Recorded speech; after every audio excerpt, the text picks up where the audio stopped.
Well, I think you just hit on it there, Pascal. They think they're informed, but in fact, they are just heavily, heavily propagandized, and propaganda comes in many, many forms. But real dissent is not actually allowed in the West. The West that has talked about since the Second World War being the home of freedom and free speech and all these things they tell us we have. But if you try being someone like me, someone who is actually has a revolutionary message to bring to the working class about this system, you will find that you are beyond the pale of what is acceptable. So we have this gamut of officially recognized opinion, and it goes from right to left. But if you examine it, it's the right to the left of imperialism. There's nothing allowed beyond that. Anti-imperialist or socialist speech and ideas are not allowed. They're not. And that has been a blanket policy actually since World War II.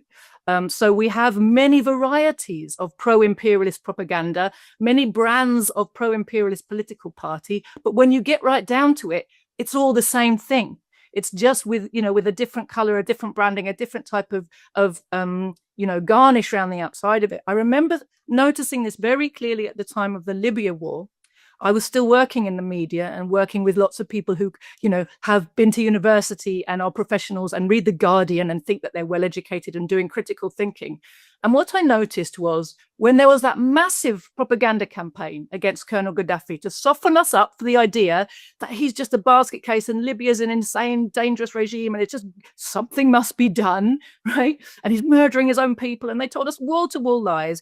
And they presented Colonel Gaddafi as if he was some kind of a lunatic in a whole load of horrible and very racist ways. What was interesting in that moment was to watch, for me, I'd been interested in Libya for quite some time, and I'd even visited Libya once. And I watched people who I know knew nothing about Libya read 2 or 3 articles in The Guardian and then talk about Libya and about Colonel Gaddafi as if they knew. So you see the insidious nature of our propaganda machine, that there's a type of propaganda for everybody. And if you read the type of propaganda that feels like it fits your lifestyle, and you feel that what you've done is critical thinking. And actually some of the most propagandized and least critical thinking people are the ones who've spent a lot of time in British academia and worked in, professional institutions. And they're so groupthink, it's insane. But part of their groupthink is, I'm a critical thinking individual. You can't brainwash me, except they all say it in lockstep about how unbrainwashed they are.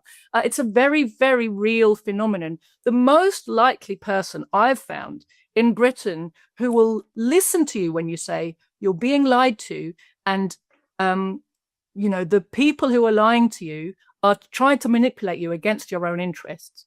It's poorer working class people who will listen to that and say, yeah, I think there's something in what you're saying.